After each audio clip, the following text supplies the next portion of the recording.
Pernah nggak sih lo kepikiran mau mulai usaha, investasi, atau sekadar belajar skill baru, tapi akhirnya nggak jadi-jadi karena kebanyakan mikir? Inilah jebakan overthinking yang sering bikin orang tetap miskin. Bukan karena kurang usaha, tapi karena terlalu banyak mikir sampai nggak pernah bertindak. Yang pertama, takut gagal sampai nggak pernah mulai. Aldi duduk di depan laptopnya, menatap layar kosong yang udah dari tadi nggak berubah. Dia punya ide buat jualan kaos dengan desain unik, tapi pikirannya terus dipenuhi kata, gimana kalau gagal? Dia inget temennya, Budi, yang dulu buka usaha tapi bangkrut. Dia juga inget omongan orang-orang yang sering bilang, zaman sekarang susah cari duit, mending yang pasti-pasti aja. Akhirnya, dia mulai mikirin segala kemungkinan buruk. Gimana kalau nggak ada yang beli? Gimana kalau rugi? Gimana kalau orang ngejek desainnya jelek? Gimana kalau nanti uang modalnya habis sia-sia? Lama-lama dia sendiri yang bikin skenario kegagalan di kepalanya. Bukannya mulai, dia malah sibuk cari alasan buat menunda. Setiap hari dia bilang, nanti aja, gue belum siap, sampai bulan berganti dan ide itu cuma jadi angan-angan. Di sisi lain, ada Dimas, temennya yang juga punya ide jualan kaos. Bedanya, Dimas nggak terlalu mikirin kesempurnaan. Dia langsung cari supplier, bikin desain seadanya, dan mulai jualan kecil-kecilan. Awalnya, jualannya memang nggak langsung laku. Tapi karena dia terus belajar, memperbaiki strategi, dan berani ambil risiko, bisnisnya akhirnya berkembang. Setahun kemudian, Dimas udah punya pelanggan tetap, sementara Aldi masih sibuk overthinking tanpa hasil apa-apa. Moral dari cerita ini, takut gagal itu wajar, tapi kalau lo nggak pernah mulai, lo udah gagal dari awal. Kadang, satu-satunya cara buat tahu berhasil atau enggak adalah dengan mencobanya langsung. Banyak orang yang punya ide brilian, tapi akhirnya nggak ngapa-ngapain karena takut gagal. Mereka sibuk mikirin kemungkinan terburuk, padahal kalau nggak pernah mulai, ya udah pasti gagal dari awal. Contohnya, pengen jualan online tapi takut rugi, takut nggak laku, takut diejek. Akhirnya, nggak jadi-jadi. Yang kedua, kebanyakan riset tanpa eksekusi. Rian selalu punya impian buat punya bisnis sendiri.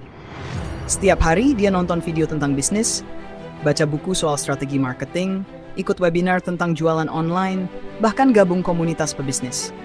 Pokoknya kalau ada ilmu baru soal bisnis, dia pasti pelajari. Tapi masalahnya, dia nggak pernah mulai. Setiap kali ada kesempatan buat eksekusi, dia selalu merasa belum cukup siap. Waktu dia kepikiran jualan kopi kekinian, dia bilang, gua harus riset dulu resep terbaik. Waktu temennya ngajak patungan bikin clothing brand, dia jawab, gua belum ngerti strategi branding yang pas. Waktu dia mau mulai dropship, dia nunda dengan alasan, gua mau cari supplier yang paling perfect dulu. Bulan demi bulan berlalu, Rian masih sibuk riset. Tapi sementara dia masih terjebak di fase belajar, teman-temannya udah jalan duluan. Ada yang jualan kecil-kecilan, ada yang mulai bisnis dari nol, ada yang gagal tapi belajar dari kesalahannya. Sampai suatu hari, Rian ketemu Dani, temennya yang dulu sama-sama belajar bisnis. Bedanya, Dani langsung action, meskipun masih banyak yang dia nggak ngerti. Bisnisnya memang nggak langsung sukses, tapi karena dia terus jalan, dia belajar lebih cepat dari pengalaman langsung.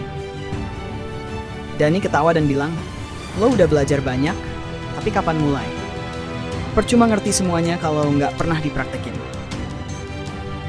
Saat itu Rian sadar, ilmu tanpa tindakan cuma akan jadi teori. Moral dari cerita ini, belajar itu penting, tapi kalau kebanyakan riset tanpa eksekusi, lo cuma akan muter-muter di tempat. Kadang lo nggak perlu tahu segalanya dulu buat mulai. Yang penting action dulu, sambil jalan lo bisa belajar dan perbaiki kesalahan.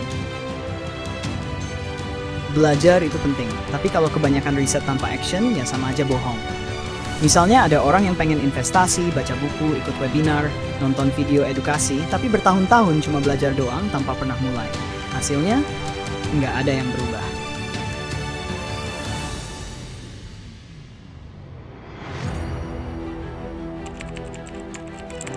Yang ketiga, sibuk mikirin pendapat orang lain. Satria punya passion di dunia fotografi. Dari dulu dia pengen banget jadi fotografer profesional dan punya studio sendiri. Tapi setiap kali dia mau mulai, ada satu hal yang selalu bikin dia mundur. Takut omongan orang. Dia ingat waktu pertama kali cerita ke keluarganya, mereka langsung ngejek. Fotografer? Emang bisa kaya dari motret? Mending kerja kantoran, gaji pasti. Waktu dia cerita ke teman-temannya, ada yang ketawa. Lo mau jadi fotografer? Banyak banget saingannya bro, susah cari klien. Karena takut dianggap gagal, Satria akhirnya main aman. Dia nurut sama omongan orang dan cari kerja kantoran, walaupun setiap hari dia ngerasa jenuh dan gak menikmati pekerjaannya. Tapi suatu hari dia ketemu sama Andi, teman lama yang sekarang sukses jadi fotografer wedding. Satria penasaran dan nanya, "Gimana caranya lo berani mulai?" Andi cuma ketawa dan jawab, "Dulu gue juga dicengin. Tapi gue mikir, kalau gue nggak mulai sekarang, kapan lagi? Lagian kalau gue gagal, ya udah, tinggal coba lagi. Yang penting gue nggak menyesal karena nggak pernah nyoba." Jawaban itu bikin Satria sadar. Selama ini dia lebih mikirin omongan orang daripada kebahagiaan dirinya sendiri. Akhirnya, Satria mulai pelan-pelan. Dia beli kamera bekas, ambil job kecil-kecilan, dan belajar dari pengalaman.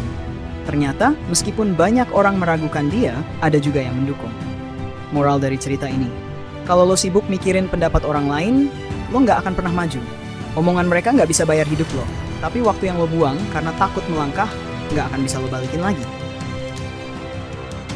Jadi, kalau lo punya impian, kejar aja. Atau yang ngejalanin hidup ini adalah lo sendiri, bukan mereka. Orang overthinking sering banget takut dikomentarin atau dihakimi orang lain. Mau mulai bisnis, takut dianggap sok kaya. Mau bikin konten, takut diremehin. Mau resign buat kerja yang lebih baik, takut dibilang gak bersyukur. Padahal hidup kita ya tanggung jawab kita sendiri, bukan orang lain. Yang keempat, kehilangan peluang karena kelamaan mikir. Dika selalu punya mimpi buat buka usaha kopi sendiri. Dia suka banget eksplorasi rasa, belajar tentang biji kopi, dan bahkan udah nabung buat beli peralatan.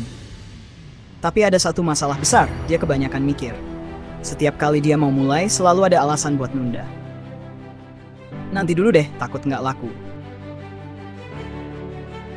Gue harus riset lebih banyak dulu, harus nunggu modal lebih gede, siapa tahu ada peluang lebih bagus. Tahun pertama berlalu. Dika masih sibuk mikir. Tahun kedua, temannya Rian tiba-tiba buka coffee shop kecil di gang sempit dekat kampus. Awalnya Dika skeptis. Siapa yang mau nongkrong di tempat kayak gitu? Tapi ternyata coffee shop Rian rame terus. Dika kaget. Loh, kok bisa? Padahal konsep gue lebih matang dan gue udah belajar lebih lama. Dia pun nanya ke Rian, "Bro, lo nggak takut gagal?" Jelas takut. Tapi kalau nggak mulai-mulai, kapan suksesnya? Gue nggak nunggu sempurna. Gue mulai aja dulu. Nanti sambil jalan, gue perbaiki. Dika cuma bisa diam. Dia sadar, selama ini dia sibuk nunggu momen yang pas, sementara orang lain udah duluan jalan dan sukses. Sekarang coffee shop Rian udah punya 3 cabang, sementara Dika masih mikir. Moral dari cerita ini, kesempatan nggak nungguin lo siap. Kalau lo kelamaan mikir, orang lain yang bakal ngambil peluang itu duluan. Lebih baik mulai dengan yang ada dan berkembang di jalan, daripada nggak pernah mulai sama sekali. Kesempatan nggak datang 2 kali, tapi overthinker suka banget nolak peluang karena kebanyakan pertimbangan.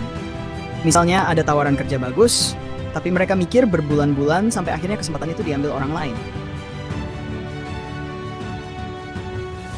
Kesimpulan, overthinking itu kayak duduk di kursi goyang. Lo sibuk bergerak tapi nggak kemana-mana. Jadi kalau lo mau sukses, stop overthinking, mulai ambil keputusan, dan lakukan sesuatu. Karena semakin lama lo mikir tanpa bertindak, semakin banyak kesalahan melewatkan.